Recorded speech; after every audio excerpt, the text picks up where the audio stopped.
Today's guest is investigative journalist Scott Carney, a guy whose reporting literally helped change Indian airport law after he exposed an organ and skeleton trade shipping human remains around the world. But Scott's path into exposing dangerous beliefs and dangerous people began with a tragedy so surreal it sounds like it's the plot of a thriller. While leading a study abroad program in India, one of Scott's students jumped to her death at a silent meditation retreat, landing feet from where Scott slept. Convinced she'd achieved enlightenment and had to leave her body to preserve it. Her final journal entry? I am Bodhisattva. That moment sent Scott down a rabbit hole into the dangerous line between mysticism and psychosis, and how the search for spiritual perfection can end in catastrophe. It marked the beginning of a long arc in Scott's career, one that would over time pull him towards the wellness empires built on certainty, charisma, and cash. Eventually, that arc led Scott straight into the fires of the wellness grifters, aka the Griftoverse. Wim Hof, Athletic Greens, Andrew Huberman. In this conversation, Scott breaks down how a Stanford neuroscientist who once debunked blue blocking glasses ended up taking a lucrative Roca lens deal that contradicts his own field of expertise, and what this reveals about sponsorship culture, parasocial trust, and the death of corporate journalism. We dive deep into organ trafficking, health grifting, peak grift, the dark side of enlightenment, why legacy media became too cowardly and broke to fund real investigations, and how independent reporters are now doing the work that used to require an entire newsroom. If you think your favorite expert has your best interest at heart, buckle up. Let's get into it. Scott Carney, thank you for joining me on the show. Hey, thanks for having me here. So there is a crazy, strange quote in a great way that you said in a past interview that I want to start with. I would be remiss if I didn't start this and take this quote out of context to tee you up to tell the story, because it is wild. So you said it's no longer legal to take human remains in your carry-on baggage out of India, and that is because of me. Yeah. Explain that quote. Yeah, so this is true. Yeah, one of my first big investigations when I was starting my career as an investigative journalist was I was a foreign correspondent in India, and I uncovered a giant trade in human remains, particularly medical skeletons going to doctors' offices all over the world. And the trade had sort of flourished until about 1980, where Calcutta was sending out 60,000 skeletons every year from Calcutta, which is basically everyone who died, sending those out of the country to be like, show up in, your doctor's office and that sort of thing. And that trade was made illegal in 1980 because a lot of people ended up being killed for their skeletons. And in 2007, we thought the trade had sort of died. I went to Calcutta and I found lots of human skeletons leaving leaving India, going to America, going to other places around the world. And because of me, sure, at least shortly after my article came out, okay? I don't know Hmm. for sure it was because of me, but shortly after my article came out, all of the airports in India started showing a sign saying you can not have human remains in your carry-on baggage. So, big win for Scott on that one. Yeah. Yeah. I would say, if you run a big story and it's about organ trafficking and skeleton trafficking in India, and then a sign appears sometime soon after, it's not out of the question to say there may be some connection between I the lost two. I can't hear you anymore.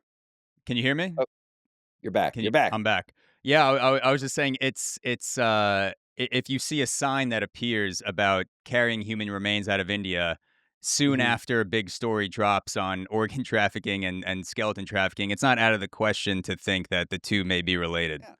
Yeah, totally, totally. I Yeah. mean, how many people were writing about human remain trafficking out of India? It had to be me.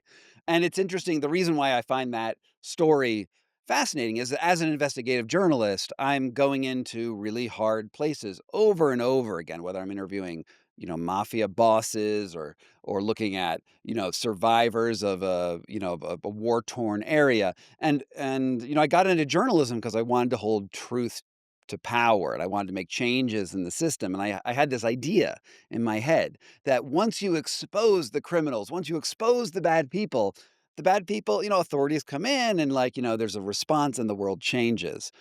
The reality is that that never happens. That almost never happens. So you got to take your wins where you can find them. So if that almost never happens, what drives you to continue to do what you do? Because that does seem like a more nihilistic outlook. What would you say motivates you to keep uncovering stories like this? It's a really good question. I do not have a good answer for that because, uh, you know, I got into this to change the world, and the world, has turned decidedly against reporters. In the last since when I started, I started in, basically 2001. I started. Some of my first stories were covering September 11th from Ground Zero, and I think I left college with this idea that that journalism would change the world. And what I've actually seen, and I think what we've all seen, is instead the world has turned against journalism, right? The world has come in and said that journalists are fake news media, the mainstream media are all sellouts, and there's some good critiques there because there are some real problems with the mainstream media. But I've seen sort of a willingness to ignore journalist deaths, ignore the sacrifices that journalists do. This year, 54 journalists have been murdered, mostly in Gaza, but all around the world. And and I see a celebration of an attack on journalism. And the thing to me that always gets me as a journalist who's worked for the mainstream and now I'm sort of independent media, is that where are you going to get your information from if people aren't out there collecting it? And why do we hate people who go out there trying to tell the truth and not making a lot of money doing it? Why do I continue? Because I have a passion for it. Is it smart? Is it safe? Is it no, it's not. In either case, I've almost been murdered on multiple occasions. I've had assassins following me around on at least two different occasions, and I do not like it. I do not like that reality. You've had assassins follow you around on 2 different occasions. Yep. Yeah. So once, in India, once I did a story on the mafia boss in Bangalore, and then I had this well-known assassin who I interviewed always wanting to meet up with me, and I had to fake that I wasn't in the country and that sort of thing. And another time I had a very right-wing activist out of Arizona, got very upset that I shut down his website, which was called bombislam.com, which I bet you it's back up now. Yeah. He got very upset with me, It's probably on and Twitter. yeah, it's now actually it's now a official government site, actually, it's Yeah. bombislam.gov now. And no, he threatened to bomb my house and do some things like that, and that was fun. Gee, I feel like you mentioned the people not caring as much about journalism or the sort of like the decay of modern journalism. I do feel like the tides are shifting, and this conversation I feel like could be evidence of the like not me specifically, but like the reason that I came across your stuff was because you posted it on YouTube. Mhm, And I am a consumer of a lot of the things that you have investigated, or was a consumer in the past, like athletic greens. We'll get into Huberman, Wim Hof method. Like there's a lot of things that have been in my life from a consumer standpoint, and I was not aware of the scandals that were sort of mhm, hiding in the depths behind these products and behind these services. So I do feel like this, at least in the small microcosm of individuals discovering work like yourself and work like other journalists, is evidence that the tide is shifting a little bit to people taking the burden on themselves of like, I'm gonna start looking into this shit and like I'm gonna watch this YouTube documentary mhm. and see what's up. Sure, I think there's a couple ways to think of that. I started out in the mainstream media because, mainstream media had money, they could pay me. They had distribution because oftentimes they owned the means of distribution, whether through printing presses or radio waves or things like that. You'd turn on your TV and you'd see a journalist. That started changing in like 1998.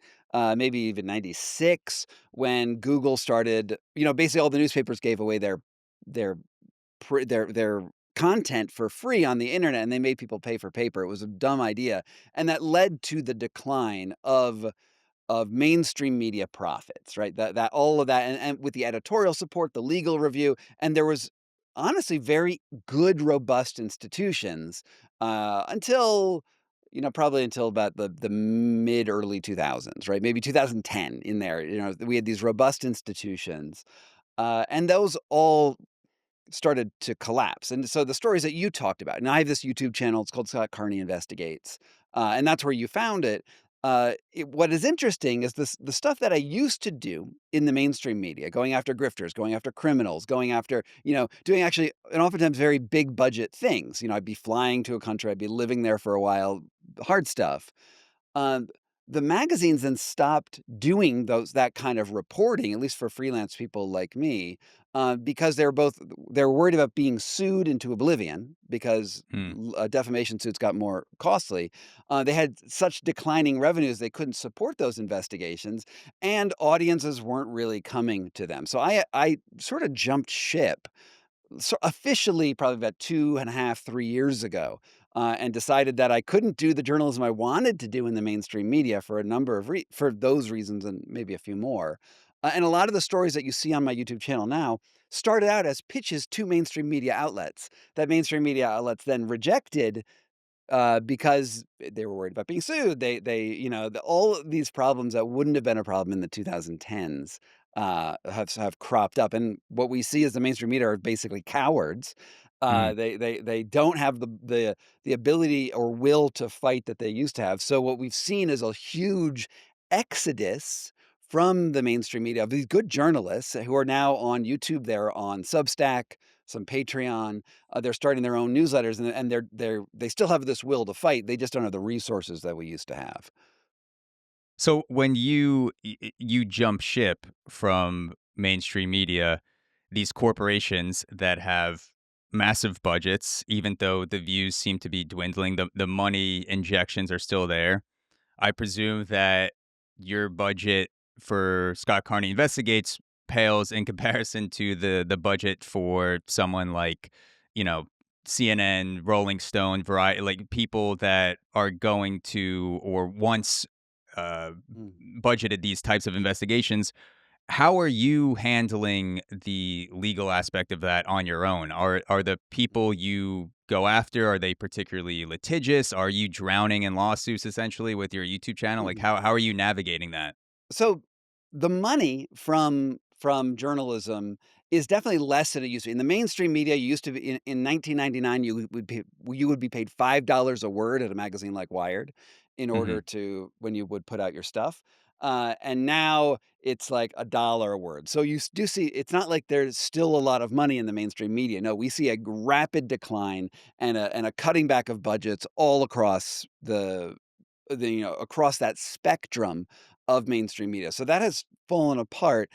It's still more than you see in the independent media, and the mainstream media is still competing in the same feeds. So discovery for a mainstream media story is often on Facebook. It's often on Twitter. It's often on Threads, or all of these other platforms that we're on, and they have to compete in those same feeds as everyone else. So when I jump ship, I am in a way no longer depending on the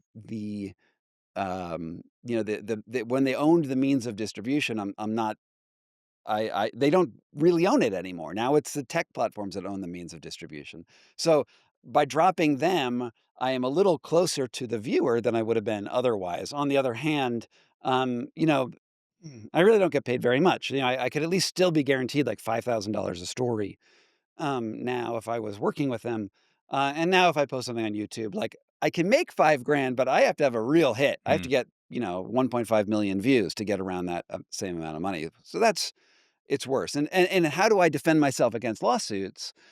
Um, I'm not going to give you my legal strategy, but I will say that I get threatened with lawsuits fairly regularly, and I have a robust ability to defend myself. Going off of sort of what we started talking about in the beginning of the conversation with the organ trafficking and skeleton trafficking, you go from that into health grifting. Mhm. How do you make that jump from organ trafficking to health grifters? Uh, it was a sort of a natural, movement, what my first book, which is called The Red Market, about organ trafficking all around the world, it actually started with the death of a student of mine in India when I was one of my earlier jobs while freelancing, I was leading abroad programs for American students in India, and a student of mine committed suicide. She took her own life on a meditation retreat, a silent meditation retreat in the location where the Buddha achieved enlightenment 2,800 years ago or so. And the last words in her journal was she was a bodhisattva, which you can basically say it's a Tibetan angel. She thought she was enlightened. She thought she had achieved some sort of superior knowledge about the universe, and she had, in order to retain that in that state, she had to take her own life. So that was an incident that happened while I was very early in this process, and in the red market, I was writing about how a human body goes from like you and me in this flesh container that we're in now to essentially a piece of meat, and what that journey really means in a way. And this led me down a rabbit hole into the buying and selling of human body parts, because in the after her death, there were all these people fighting for her body parts. It was a whole weird thing. But insurance companies and police and the family and all of the people had stakes in her remains, and so that led me down the red market road, led Mm, me into the organ trafficking, led me into skeleton sales and kidney sales and that sort of stuff. But at the same time, I was thinking to myself, why did she kill herself? What is it about this intense spiritual seeking that could end in going from like nirvana and bliss and love into death? How did that change happen? So I spent another couple years running around India talking to monks, talking to lamas, talking to um, you know various spiritual people there, being like, well, was she enlightened? Like, did she have the secret? And they were all like, no, she wasn't. She was insane. Like her spiritual searching led her to um, conclusions that were ultimately negative. And then I wrote this book called The Enlightenment Trap about intense spiritual seeking, particularly among Westerners, and how the search for enlightenment leads to, or can lead to, not in all cases, can lead to psychosis. Uh, and that's where I really started looking at health grifters. I started looking at various people in this wellness space. I was looking at white guys in Tibetan robes in the United States selling the gospel of prosperity, which is a Christian idea that if you are rich, you're probably going to heaven because God favors rich people. He was doing that with Buddhism, and I wrote a book about that and how those ideas came to America. And then, okay, so then I was going to establish my career as the grifter outer, and then I met this guy named Wim Hof, who's the Iceman, who's the Dutch. He was. I don't know. You may have heard of him before. When I met him, it was in 2013. He was not famous in any, at least not globally famous. He was locally famous in Holland, and uh, and basically what he said is, you can sit in ice water, you can learn his breathwork technique, and you can fight disease, and you can exist at the tops of icebergs and your skivvies, and it'll be great. And I was like, this guy has something about him that's very charismatic, and yet I think he is bullshit. I think that he is not real. He's another charlatan guru, and I went out to debunk him. And in debunking him, I tried his method, I did his stuff, and lo and behold, I was on the tops of mountains. An autoimmune illness went away, and I yeah, was like, "Oh my god, this like blew my mind." yeah. And I revised my stance a little bit, saying, "Look, there's a lot of charlatans out there, but sometimes this stuff does have reality to it." And I'm trying to sort of like Mm, straddle these two worlds. And I wrote a New York Times bestselling book called What Doesn't Kill Us, about that journey with him.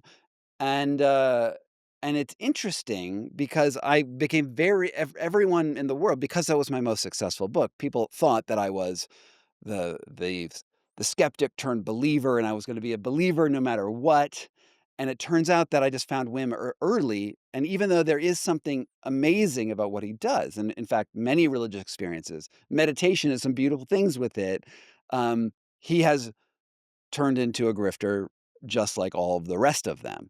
And I think that what we see is there's this sort of balance between, you know, you don't necessarily wanna be all establishment science, incurious, don't try things, and only do things that are recommended by a credible health authority, not that we have those anymore, but, like, when we had credible health authorities, like they didn't have all the answers, right? There were issues. There are issues in the mainstream medicine, and sometimes stuff in wellness does work vis-a-vis the placebo effect, and why isn't the placebo effect being studied in the way it should be? I think that we need new research directions.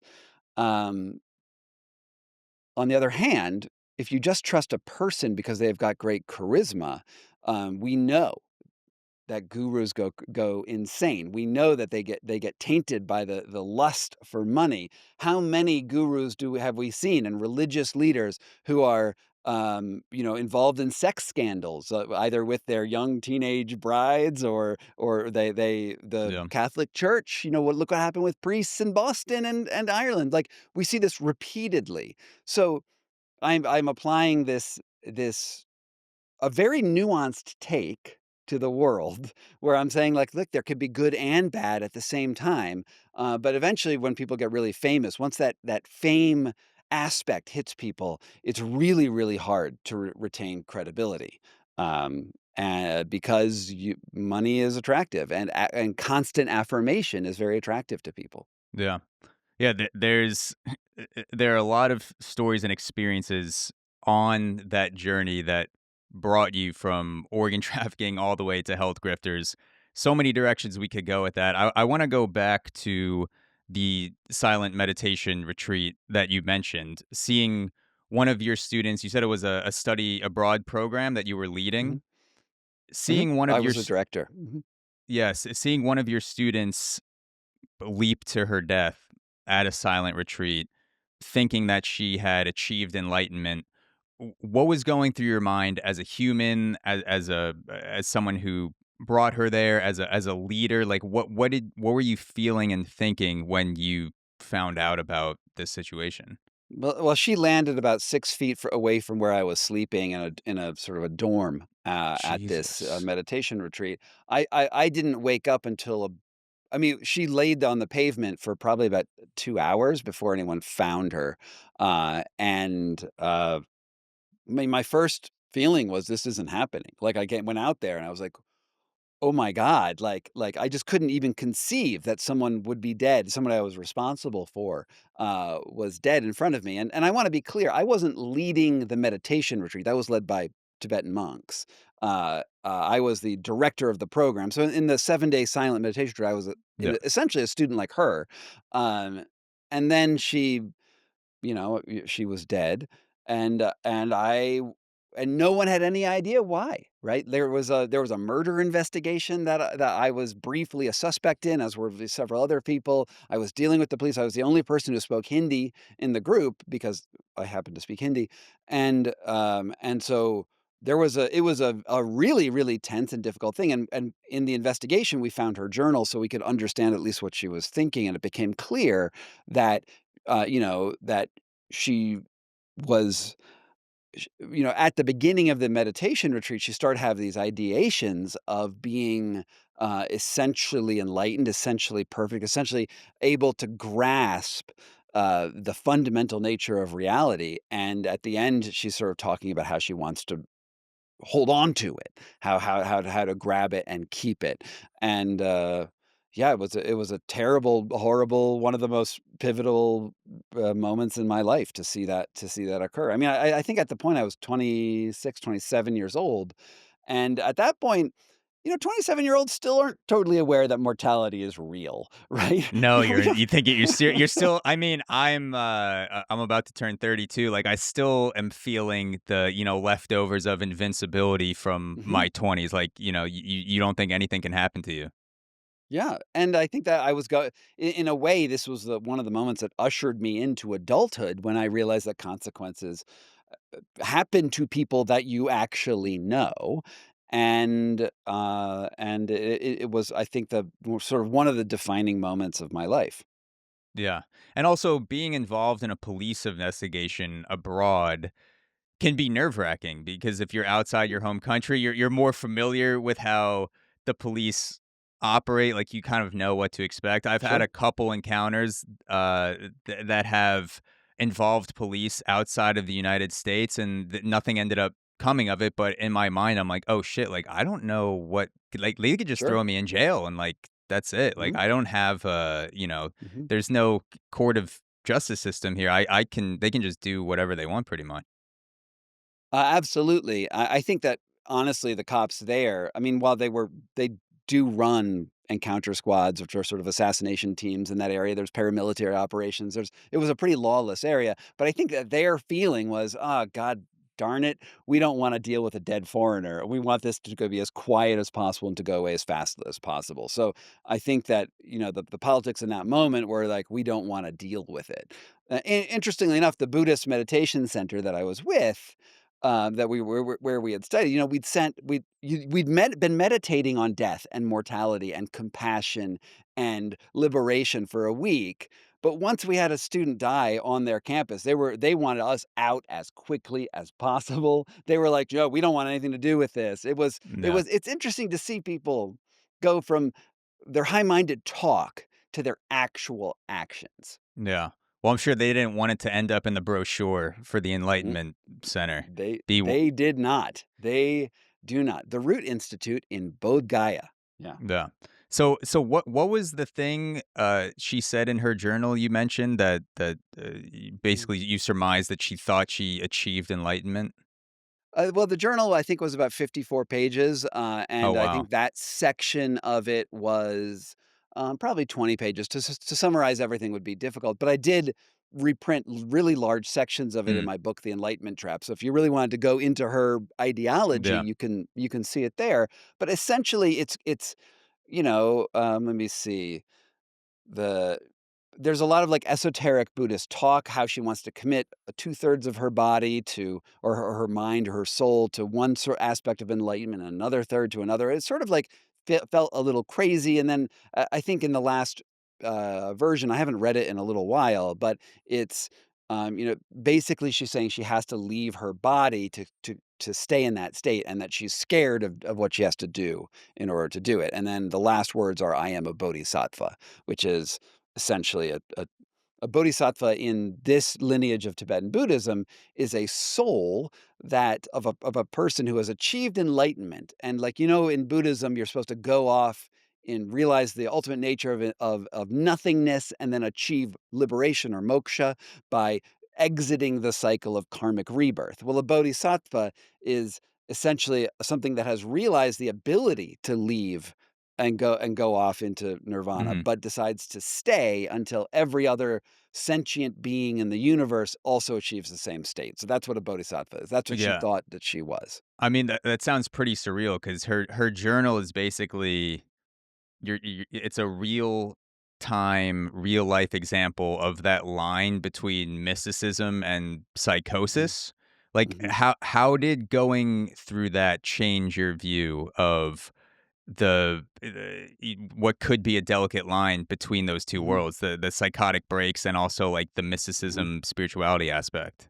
Well, it's interesting because 'cause I'd been studying meditation off and on since college at least, doing both my own versions of meditation, but also studying mostly with Tibetans, but sometimes with Hindu, teachers.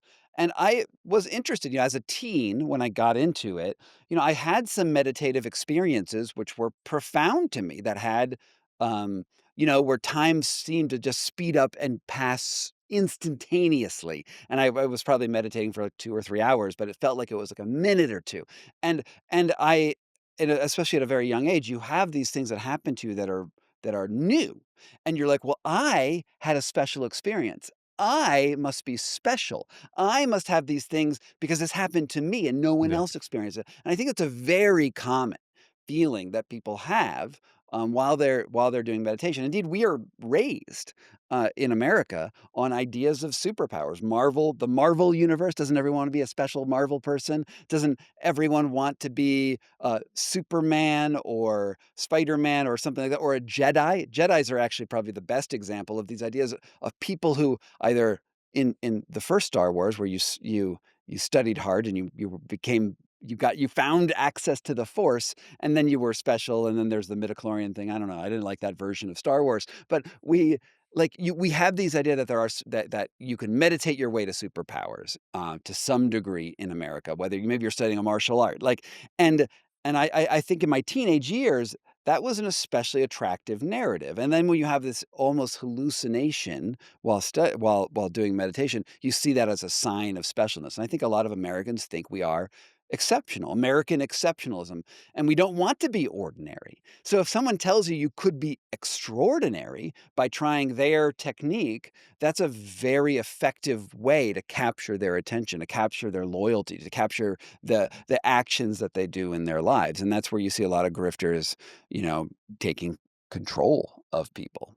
Yeah, and I think also that along with some of the I don't know if you call them negative aspects or side effects of meditations. I've experienced in bits and pieces. I haven't had a full psychotic break, but I've had moments where I've been sitting on a Mhm, meditation pillow and all of a sudden you just become hyper aware of your heartbeat mhm, or mhm, sensations on your skin to the point where you're like this is freaking me out right now. Like you sort of right. like get into a panic attack mode and then I'm meditating, so then I have to make the decision, do I just, like, meditate through this, or do I stop this thing that is causing me to Mhm, have a panic attack right now? So people have had way worse experiences, chasing spirituality, obviously, so I'm not throwing myself in that basket, but there are things that, and you've mentioned this on your channel, but, Willoughby Britton is a neuroscientist researcher who studies the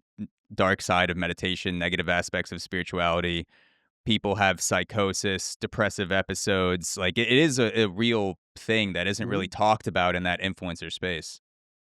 Yeah, absolutely, because we want specialness, we don't want reality. I think the message of the last 20 years is that we really don't like reality. We reality is hard, it's complex, and when you sell an idea that mindfulness can radically change your perspective on life, and there are good things about mindfulness, right? That it's not bad to meditate, but to sell it as something which is universally good ignores the reality that there are bad things that come with it. And we want to live in a world where there's no nuance, where how many podcasts have I been on where the last question of the podcaster is, of all the things that you've tried, and I've tried a lot of esoteric things in my life, right? Of all the things you tried, what's the one thing that gives you the most ROI on Yeah.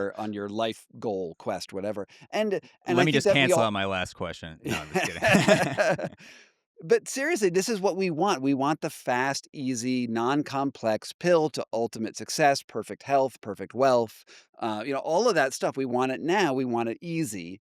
And the sad reality that most of us do understand is that life ain't easy. Like in general, we're struggling a lot, and we're also very isolated now, especially because of the internet, right? Where we don't really have this friendships that we would have expected. I grew up in the '90s. I don't know how old you are, but we had friends who we would do things called hanging out, and you would go out and you'd have to find people at like the mall or whatever, right? Like there communities organized naturally around physical spaces. Now that we're in a virtual space, it's become less.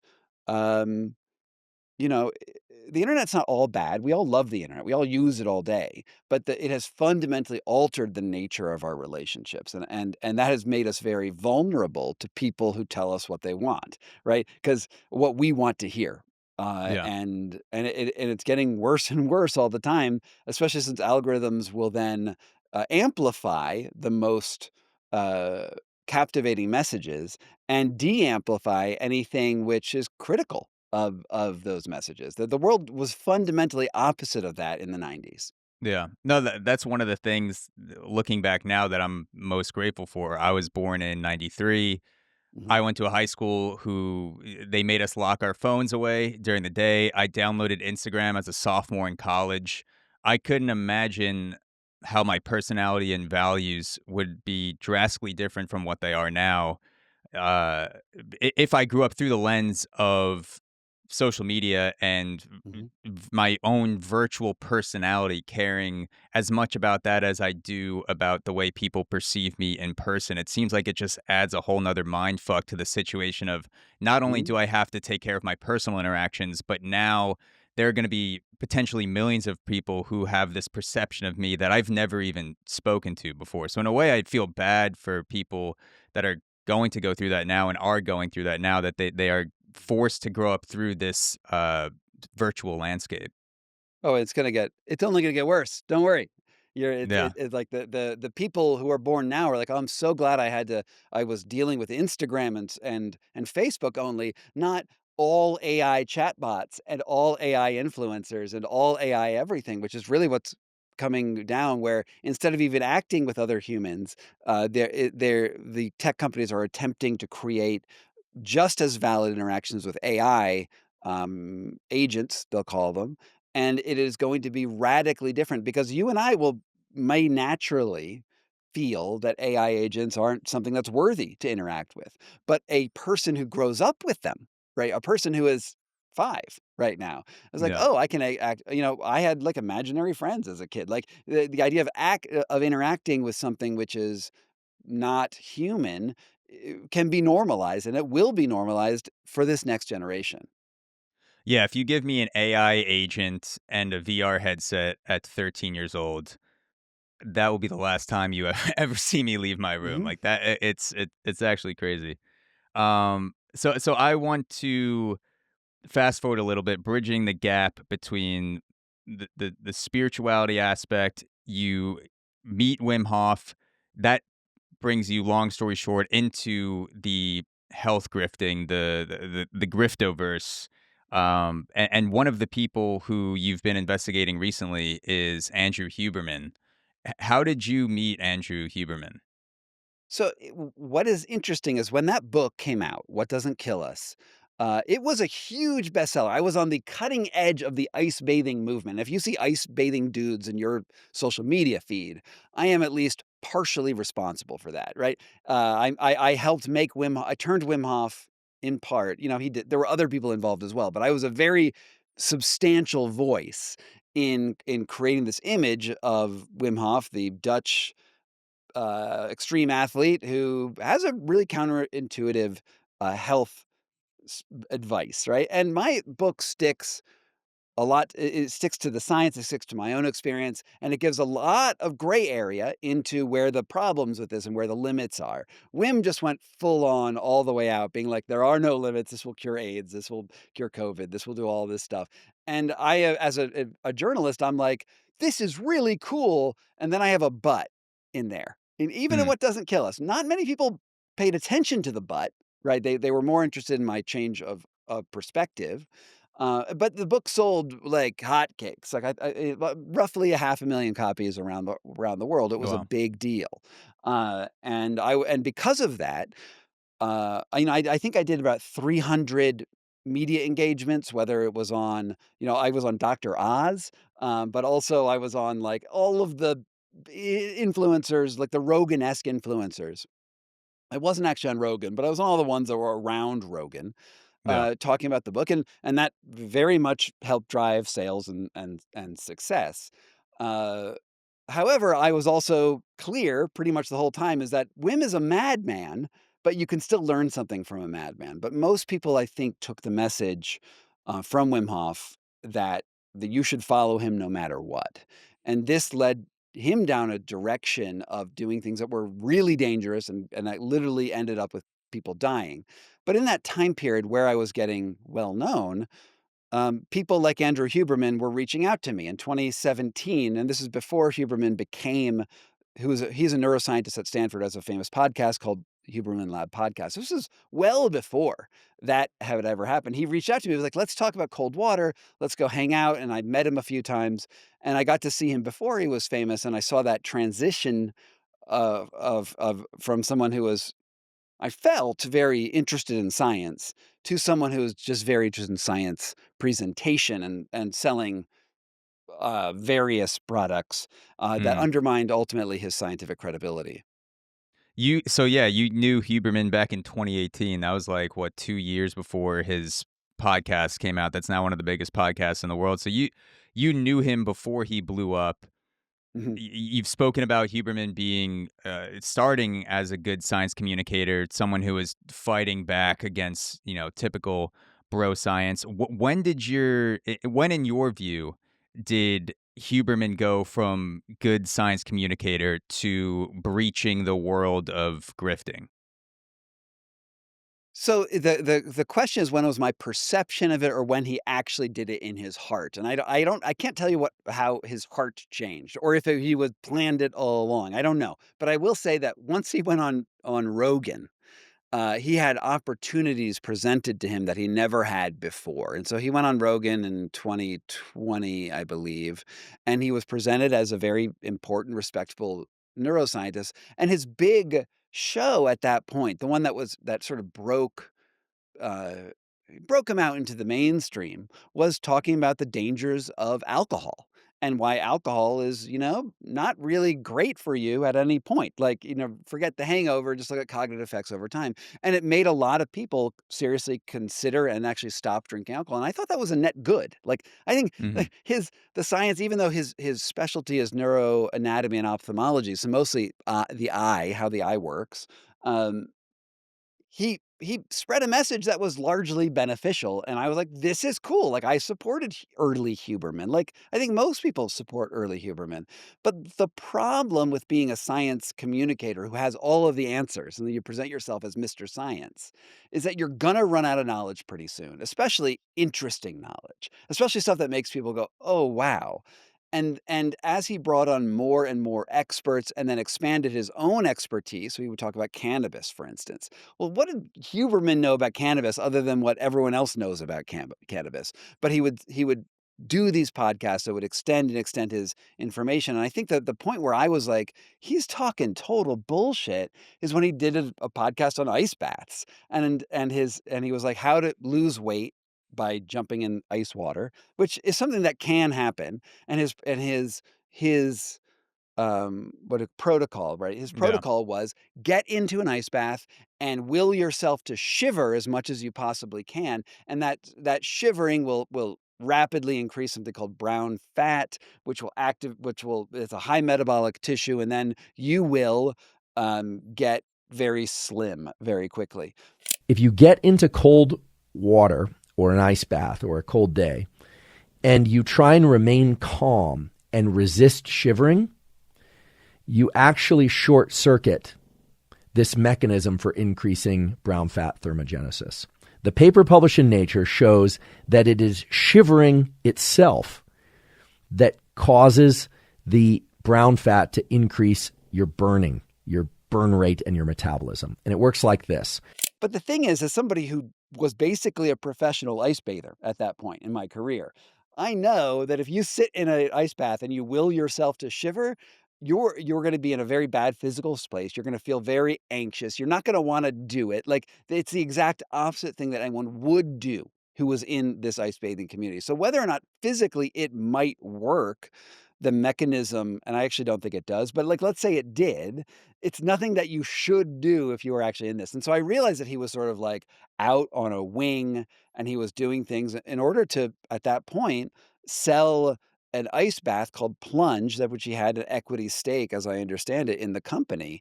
And and he just became one of these constant shills where Mm. he would say things. It's a sexy message to say you're going to lose weight in the ice, and then to say that he knows the way that it works and that you can have this thing. It's not. It just fundamentally wasn't honest. And then you can see if you look at his webpage, all of the deals that he has with various companies. He just, you know, he had he started out as somebody who looked like a respectable Stanford scientist, and then found out that you could make a lot more money selling stuff than being a Stanford scientist. It's a Yeah, story as it old as time. it is a curious psychological mechanism that seems to go on with podcast hosts, YouTubers. When you exceed a certain following, there's so much pressure to expound on things that are outside of your expertise. And I think Mhm.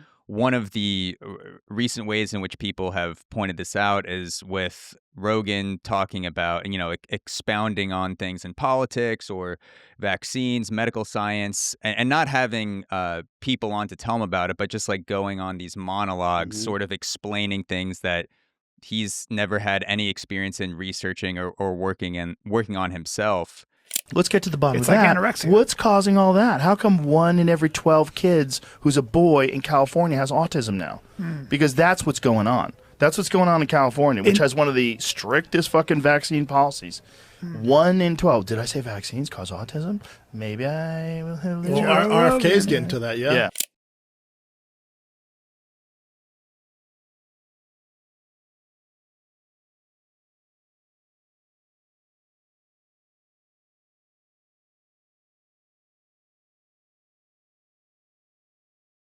And that's just one example, but I think what's more interesting to look at is like the transition that happens where you go from, let's say I'm just a stand-up comedian bullshitting with my friends to now I have something inside me that allows me to talk as if I'm an expert on Mhm. topics that I don't possess an expertise in. I would love to like dive more into like how that transformation happens. It's just called narcissism and affirmation. Is that once you get really, I mean, you are on social media. Everyone here who's listening is probably on social media. And you appreciate it when someone gives you a like and a comment that says, "You're awesome." And you don't Sure. like the comments that are like, "You're a fascist pig who doesn't understand the right way to be woke," and or whatever, like, whatever insult comes at you, you don't like those, right? Can we all agree that that's the way it works? Magnify that by a following of 8 million, right? You're gonna get all of these people who say good things and bad things, and eventually, you if you stay in that game, you realize that you're only gonna pay attention to the good stuff, right? Mm. And you're gonna start ignoring the critics because a lot of the critics are insane. Like, a lot of people on the internet are insane. And you want to hear affirmation, even though an equal number of those people are also insane. And, Yeah. but you as a human, the only way to sort of protect your ego and your identity is to accept the good and not accept the bad, which makes it really hard for a valid critique to come through. When you're not famous, you can actually have parity with people. You can actually have a conversation, and early on, I think I did have a few conversations where there was parity, there was give and take, and it changes over time. It changes as someone gets more and more well known, and it's a well known problem. It's been identified in the Guru Papers, Masks of Authoritarian Power, which is a book from the 80s about Mm. the isolation of gurus. It's like why gurus who have the ultimate reality, they tell you that they understand enlightenment or they met Jesus or they have a personal connection to Allah or whatever. They get isolated because everyone looks to them for the answer. And when everyone's looking to you for the answer, you don't have a peer anymore. And when you don't have peers, men decide that their penises have the answers ultimately. Like, ultimately, it's like, that thing knows what's going on, and they all have sex with their students. It is a pattern Yeah. as It old seems as to be a time. common thread of gurus. Eventually just, having orgies with your students is like Mhm. that's when you know you've made it as a guru, when you find yourself in a room with 10 students after class with a weird sexual playlist. Um, Totally. to go back to Huberman, so he was a guy who was publicly criticizing blue blocking glasses, like blue blocking Mhm. solutions as overhyped. The Roca sponsorship, as you've investigated on your channel, seems like a complete reversal of that. What makes you see Huberman shift as a grift, as opposed to sincere reassessment? Like, what makes you think he's been financially captured? Hey guys, thank you for making it this far in the conversation, which means you're only halfway through the episode. If you would like to keep listening to or watching the entire chat, head over to the Zach Show 2.0 at thezachshow.supercast.com, where you get the full uncut version of every episode ad-free the moment it drops. You also gain access to exclusive AMAs, the ability to suggest questions for future guests, the Zarchives, which are 31 super secret bonus episodes locked behind the vault, monthly quality essays, and the knowledge that you are supporting a completely independent team of creators. Just me and my trusty editor, Eduardo. If that sounds good to you, head to thezachshow.supercast.com to subscribe today. I'll see you there.